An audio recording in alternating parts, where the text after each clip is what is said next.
Ô amigo, minha amiga, mais uma aula de Direito Administrativo, princípios constitucionais do Direito ADM. Iremos tratar hoje do princípio da publicidade e também do princípio da eficiência. E antes de tudo, lógico, mensagem do dia foi: comece o dia com foco em coisas boas. Você é quem faz o seu dia um dia feliz. Seja como fotógrafo, capture as melhores imagens e delete o que não preste. Olha que frase descolada. Gostei, muito bem. Vamos lá então, viu comigo? E na aula de hoje iremos tratar do quê? Dos últimos dois princípios constitucionais explícitos previstos no artigo 37 caput, lá na cabeça do artigo 37 da Lei Maior da Constituição Federal. Muito bem. E na aula de hoje iremos tratar dos princípios da publicidade e do princípio da eficiência. Comecemos pelo princípio da publicidade. A publicidade, atenção por quê? Primeira informação, princípio constitucional explícito, e a publicidade tem dois sentidos. Primeiro sentido do princípio da publicidade e o segundo sentido do princípio da publicidade. Gente, num primeiro sentido, o que busca, o que preconiza, o que estabelece o princípio da publicidade? Lisura, a transparência na administração pública.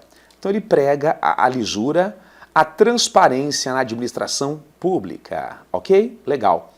E a pergunta é a seguinte, o dever que a administração pública tem de publicar os atos que ela pratica, ou os atos ou documentos que estão sob a sua custódia. O dever que a administração pública tem de dar publicidade dos seus atos, mesmo que ninguém peça.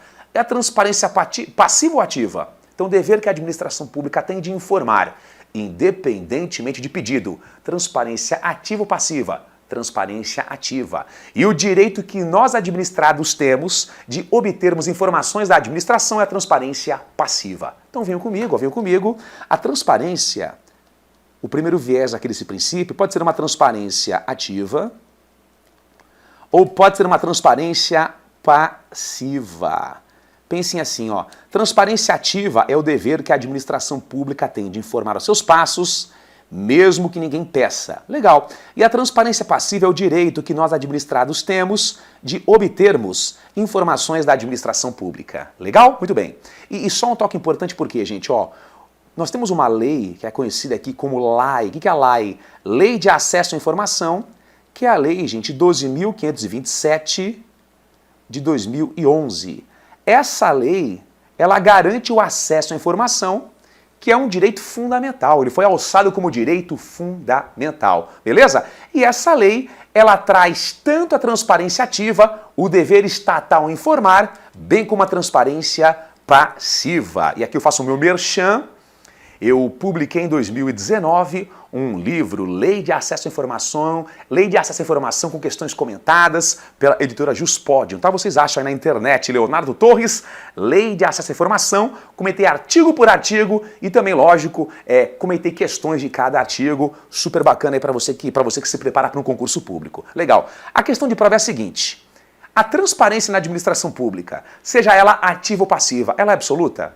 A transparência na administração pública, seja ela passiva ou ativa, dever ou direito, ela é absoluta? Não. Por quê? Nós sabemos que nós temos algumas exceções, algumas situações excepcionais em que a Constituição Federal admite e a lei regulamenta a prática de atos sigilosos por parte da administração pública.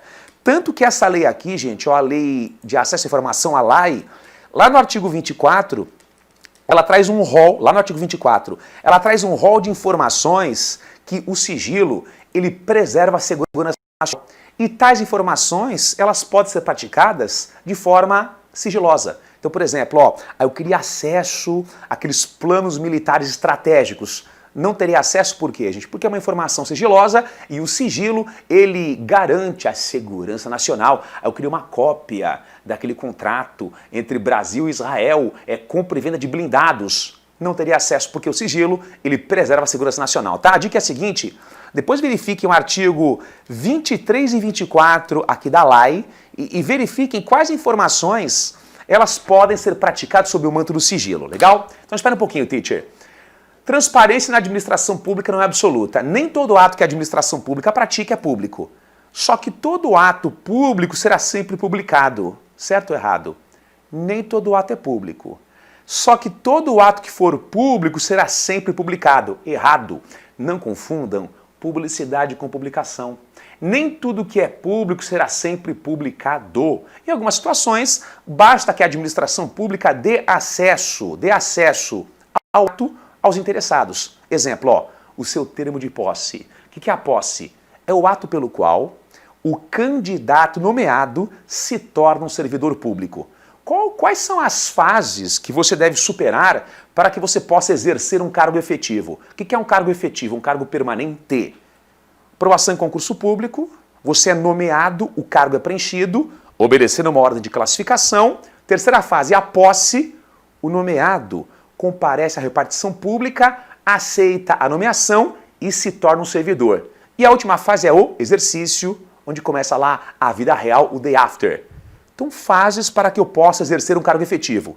Concurso público, nomeação preenche o cargo, obedecendo a uma ordem de classificação, posse, nomeado tornar-se-á um servidor e depois vem o exercício. O termo de posse, aquele ato solene, família chorando, lá os primos invejosos, né? Você faz um selfie e só você curte, mas enfim, né? Você faz um selfie público e só você curte. As pessoas querem vê-los bem, mas nunca melhor que elas. Mas enfim, gente, o ato de posse e, consequentemente, o termo de posse, ele é um ato público, só que não é publicado. O termo de posse é assinado pelo empossado, pela autoridade que dá posse, e esse termo de posse, ele é arquivado na repartição pública. Então, o termo de posse, embora seja público, não é publicado. Então, calma. Nem todo ato que a administração pratica é público. E nem todo ato público é publicado. Por exemplo, o termo de posse. Só que todo ato que for público e publicado será sempre publicado em diário oficial. Nem todo ato é público, nem todo ato público é publicado. Só que todo ato que for público e publicado será sempre, marca texto, publicado em diário oficial. Errado por quê, gente? Nem tudo que é público e publicado sempre será publicado em diário oficial. Municípios menores, e nem o porquê, terem lá uma imprensa oficial. Onde que os municípios menores, municípios mirradinhos, onde que eles publicam seus atos públicos e publicados? Sei lá, em praça pública, no átrio, no saguão da prefeitura, no mural da Câmara dos Vereadores. Então, cuidado com as exceptions, cuidado com as exceções. Nem em que pese o fato de existir o princípio da publicidade, nem todo ato que a administração pública pratica é público, nem todo ato público é publicado, e nem todo ato público e publicado será sempre publicado em diário oficial. Cuidado com isso. Legal? Muito bem. E qual que seria aqui, gente, o segundo viés, o segundo sentido do princípio da publicidade? Gente, o segundo sentido é o seguinte, ó. Em algumas hipóteses, a publicidade do ato é condição de eficácia. Em algumas hipóteses, a publicidade do ato administrativo é condição de eficácia. Como assim? Tem alguns atos que a administração pública pratica que só serão eficazes se forem publicados. Gente, tem alguns atos que a administração pública pratica que só serão eficazes se forem publicados. Vou dar um exemplo, aquele mesmo exemplo que eu dei. Então vamos colocar aqui então. Então o exemplo é sempre bom para elucidar o conceito.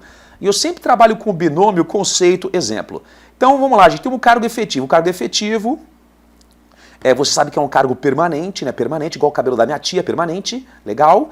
E requisitos para que você possa exercer um cargo efetivo. Primeiro requisito, o mais fácil, ser aprovado em concurso público. Legal, pura vida. Segundo requisito, ser nomeado. A nomeação refere-se ao preenchimento do cargo, obedecendo a uma ordem de classificação, lógico. E a nomeação é um ato público e publicado. Depois temos a posse, onde ocorre a investidura, onde o candidato nomeado se torna um servidor. É um ato público, só que não é publicado o termo de posse. Depois temos o exercício, né? O day after, o dia seguinte. Aqui cai a ficha, que é um trabalho, não é Mega Sena, é um trabalho, legal. E na esfera federal, gente, qual que é o prazo entre nomeação e posse? 30 dias. E qual que é o prazo entre posse e exercício? 15 dias.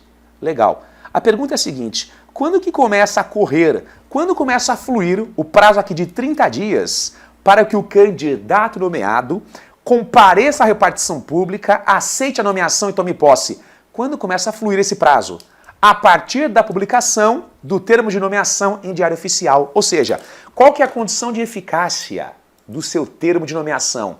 A publicação dele em Diário Oficial. A partir da sua publicação no DOU, por exemplo, Diário Oficial da União, começa a fluir o prazo para que você compareça à repartição pública e tome posse e se torne um servidor. Yes, legal. O professor pergunta, pois não, faça a pergunta, e se o candidato foi nomeado e não tomou posse em até 30 dias? Então o cara foi nomeado, falou, pô, já estou garantido, já vou começar a gastar por conta, ele vai na CVC, faz um parcelão, cruzeiro para Búzios, open bar, legal, ele não volta em até 30 dias para a posse. Candidato que foi nomeado e que não tomar posse no tempo hábil, questão de prova, será exonerado. Mentira. Por quê? Ele não será exonerado. Candidato que for nomeado e não tomar posse, a nomeação será tornada sem efeito, para que o próximo seja nomeado. E por que o candidato, nesses termos, né, que foi nomeado e não empossado, e não foi empossado, por que ele não pode ser exonerado? Porque só pode ser exonerado quem já é um servidor.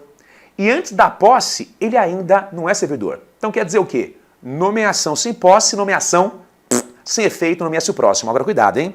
O candidato, ele foi nomeado, yes, preencheu o cargo, tomou posse, yes, se tornou um servidor público pura vida, só que por algum motivo, ele fez aqui um outro cruzeiro, para Porto Seguro, open bar, e não entra em exercício em até 15 dias. Pergunta, posse sem exercício. Nesse caso, sim, exoneração de ofício, tá, gente? Então, última vez, hein?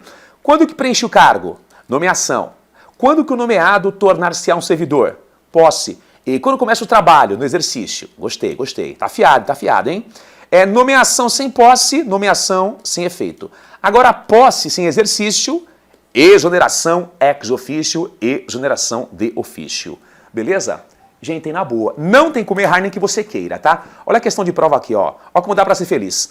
A declaração de sigilo dos atos administrativos, sob a invocação do argumento da segurança nacional, é privilégio indevido para a prática de um ato administrativo, pois o princípio da publicidade administrativa exige a transparência absoluta dos atos para possibilitar o seu controle de legalidade. Errado por quê, gente? Justamente com base na segurança nacional é que a Constituição e a lei autorizam que a administração pública pratique atos sigilosos, atos sob o manto do sigilo. Ou seja, uma questão aqui flagrantemente falsa, uma questão aqui flagrantemente incorreta.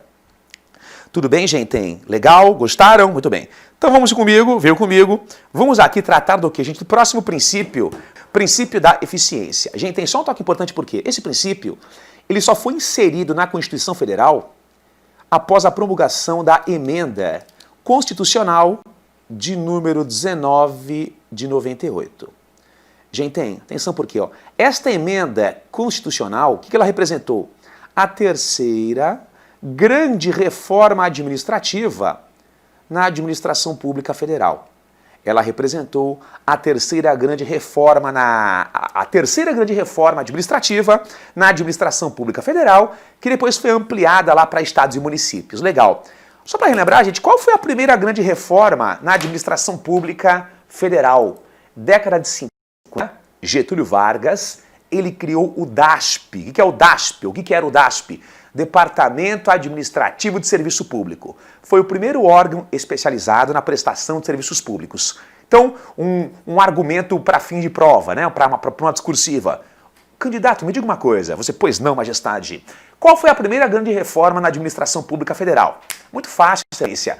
Getúlio Vargas, década de 50, com a criação do DASP, Departamento Administrativo de Serviço Público, foi o primeiro órgão especializado na criação, aliás, primeiro órgão especializado na prestação de serviços públicos. E qual foi a segunda grande reforma na administração pública federal? Excelência, muito fácil.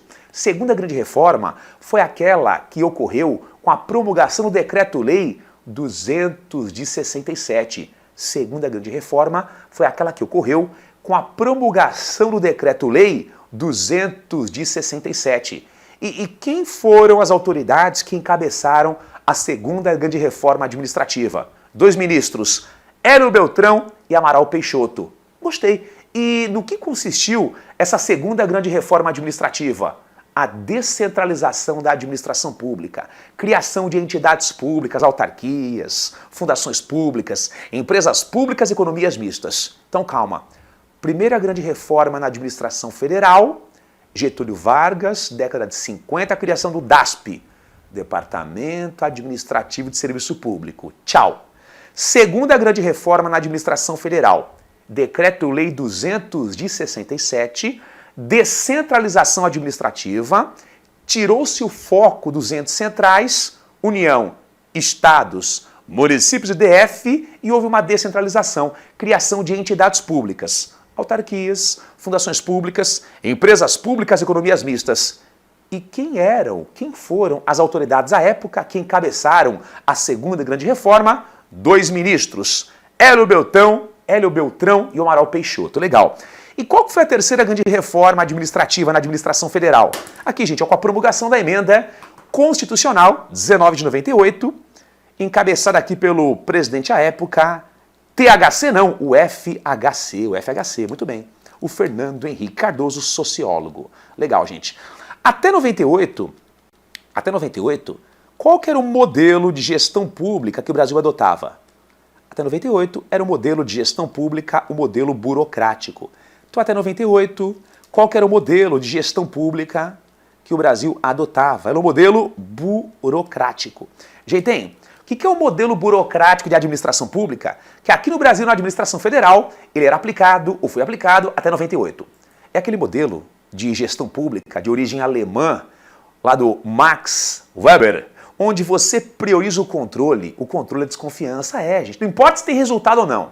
Não importa se é uma administração pública eficiente, não importa. O que importa são mecanismos eficazes de controle para evitar lesão aos cofres públicos. Desconfia-se do servidor público, desconfia-se do particular, só que tanto carimbo, tanto selo, tanto controle torna a administração pública muito cara, muito morosa e ineficiente.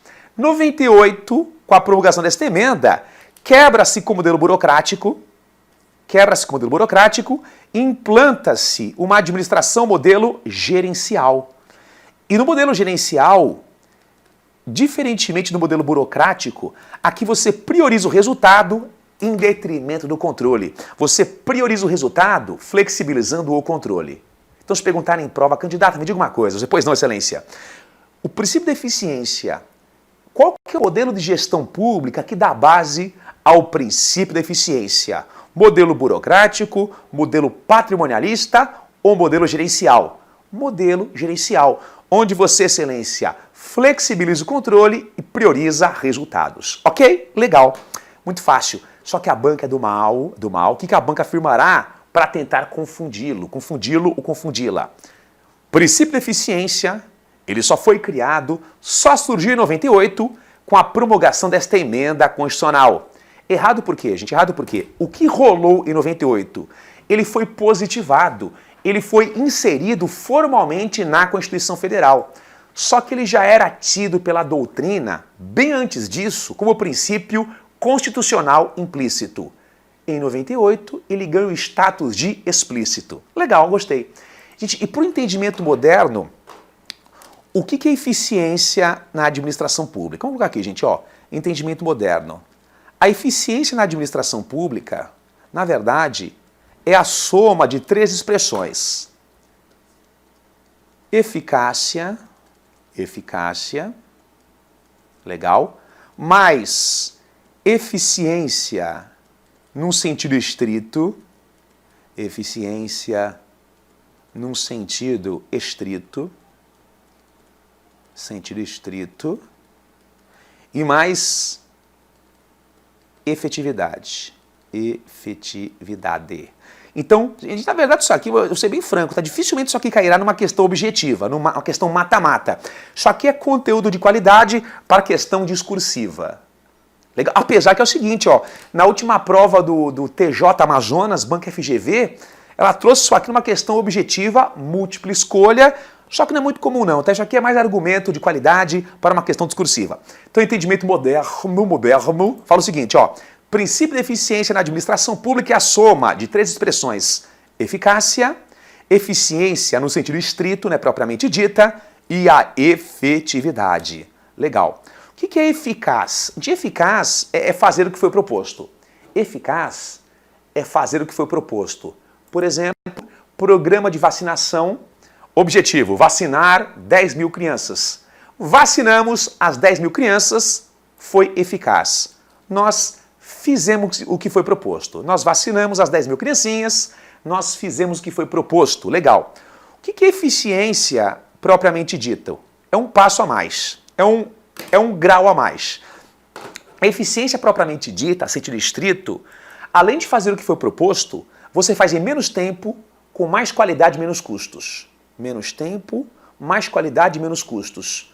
Menos tempo, vacinamos as criancinhas no final de semana. Sucesso. Mais qualidade, adquirimos lotes de vacinas da China de ótima qualidade. E por um preço módico. Menos custos. Então, eficiência, no sentido estrito, menos tempo, mais qualidade, menos custos. Eu entendi. Então, eficaz, fazer o que foi proposto. Vacinamos lá as 10 mil criancinhas. Eficiência, menos tempo, mais qualidade, menos custos. Legal. E a efetividade é o êxito. Efetividade é o êxito. O que é o êxito? Nós erradicamos a epidemia. Efetividade é o êxito. Nós erradicamos a epidemia. Então notem que é uma progressão da eficácia para a efetividade. E notem que a soma das três expressões, você chega aqui ao princípio da eficiência. Gente, aí na boa, não tem como errar, tá? Não tem como não ser feliz. Beleza? Muito bem. Aí só um troco importante porque observação. Observação. Artigo 5º, inciso 78 da Constituição Federal. Artigo 5º, inciso 78 da Carta Magna. Ele vai trazer um princípio. Qual princípio, gente? Vou colocar assim, P de princípio, ó. Princípio da razoável. Princípio da razoável duração do processo. Princípio da razoável duração do processo. Seja um processo administrativo, seja um processo judicial. Tudo bem, gente? Aí só um toque importante porque o inciso 78 do artigo 5º foi o último inciso a ser aqui inserido após a emenda 45 de 2004, 45 de 04. Legal? Legal. Gente, esse princípio, essa emenda aqui foi a grande reforma do Poder Judiciário. Esse princípio, ele traz como direito fundamental, que os processos judiciais ou administrativos sejam rápidos, sejam céleres. O cara morre, ressuscita, né, para quem acredita, morre de novo, volta de novo e o processo ele não tem fim. Então, para pelo menos plantar a semente, foi aqui criado o princípio da razoável duração do processo judicial e administrativo. E os meus que garantam essa celeridade. Legal, gente. E qual que é o entendimento? Que esse princípio da razoável duração do processo judicial e administrativo é um corolário. Como assim corolário? É uma decorrência do princípio da eficiência, tá? É uma das decorrências do princípio da eficiência, ok? Muito bem. Gente, outro ponto importante, ó. Eu sei que dá muito mais trabalho escrever à mão os mapinhas mentais aqui. Só que é muito mais eficaz. E eu já disse isso, eu repito. Eu quero que vocês, ao final do curso, tenham um manual caseiro completinho, com vários mapas mentais, bem visual, com várias flechas, setas, tabelas. Importância. Quando você tem um manual caseiro, quando você faz ele à mão, você absorverá com muito mais qualidade, lá, com muito mais eficácia o conteúdo. E também importante porque, a gente, reta final de prova, você não vai ter o tempo hábil de ler uma doutrina com 1000 páginas, não. Agora, se você tem esse manual caseiro, bem visual, com a sua letra, cheio de tabelas, flechas, macetes, mnemônicos, você dá um rolê, dá um em toda a matéria, fixando e revendo os pontos principais, tá, gente? Manual caseiro. E outro ponto importante também, resolução de questões. É fundamental que vocês resolvam questões da sua banca, porque cada banca examinadora tem um estilão de prova e é fundamental que você domine a sua banca, que você se adeque ao jeitinho da sua banca. Beleza? Muito bem. Vamos aproveitar o gancho aqui, ó. Ah, e só para relembrar, gente, ó, até aquele macete mais antigo que minha vovó, que Deus a tenha. De qual que é o macetezinho? O macete é limpe, né? A expressão limpe, ó. A expressão limpe ela sintetiza os 5 princípios constitucionais explícitos que regem o direito administrativo. L do quê? Legalidade. I de impessoalidade. M de moralidade. P de publicidade. E de eficiência. Gente, o macete é bom até ali, tá? Não se limitem a eles, mas até um certo ponto eles nos auxiliam. Ok? Legal. Vamos aproveitar o gancho agora, ó, questão de prova. João pleiteou à autoridade administrativa fazendária estadual a realização de compensação tributária de um crédito de ICMS. Passados 180 dias do pedido, que é aquela chama de propositura do pleito do pedido, a administração ainda não havia dado resposta a João. Com referência à situação hipotética acima, julgue o item a seguir, levando em conta as normas atinentes aos processos administrativos e ao controle judicial da administração pública. A argumentação mais adequada para a solução do problema seria a invocação de forma genérica do princípio da eficiência na administração pública. Professor, correto. Incorreto por quê, gente? Errado por um detalhe, ó. Eu concordo com você. O administrado aqui fez um pedido. Após 180 dias da administração pública, niente, né? Se manteve inerte e não respondeu nada. Realmente, isso não traduz uma administração pública eficiente, realmente, isso traduz uma administração pública ineficiente. Só que notem aqui o seguinte, gente, ó, qual que é o erro da questão? Para que, por exemplo, ele fosse indenizado, por exemplo, por danos morais ou até danos materiais, não bastaria a tese genérica de que a administração pública foi ineficiente. Não bastaria para os tribunais a invocação de forma genérica do princípio da eficiência. Então a administração pública demorou demais, diante disso, eu peço uma indenização por danos morais e danos materiais, lucros cessantes e danos emergentes. Não. Para os tribunais, não basta a invocação genérica do princípio da eficiência, não. Neste caso, seria fundamental que o administrado demonstrasse, no caso concreto, qual foi o prejuízo experimentado. Eu insisto, gente, não basta a invocação de forma genérica do princípio da eficiência. Nesse caso, seria fundamental que o administrado ele especificasse, no caso concreto, qual o prejuízo que essa morosidade ocasionou a ele. Excelência, devido a essa morosidade, eu tive meu nome inscrito no rol dos maus pagadores. Devido a essa morosidade, eu não consegui pagar os meus credores. Devido a essa morosidade, a minha empresa foi à bancarrota, foi à falência. A minha esposa me abandonou, os meus filhos não falam comigo, não tenho mais amigos, fui despejado. Enfim, é fundamental que ele, no caso concreto, demonstre que essa ineficiência realmente provocou a ele danos. Tudo bem, gente? Fácil, muito fácil, tá? E eu insisto e eu persisto, gente, ó. Princípio da eficiência, mais uma vez, em 98 ele ganhou status de constitucional explícito. Só que bem antes disso, ele já era tido como constitucional implícito. Então, se a banca fala que ele só surgiu em 98, é uma questão incorreta, é uma questão inverídica, tá? E não se esqueçam, ele decorre de uma administração pública gerencial, onde você foca no resultado e flexibiliza o controle. E não se esqueçam também que ele é fruto aqui da soma da eficácia, da eficiência em sentido estrito e da efetividade. Tudo bem, colegas? Eu paro por aqui então, paro por aqui. Um beijo no coração, muita paz, bons estudos e até a próxima aula. Valeu!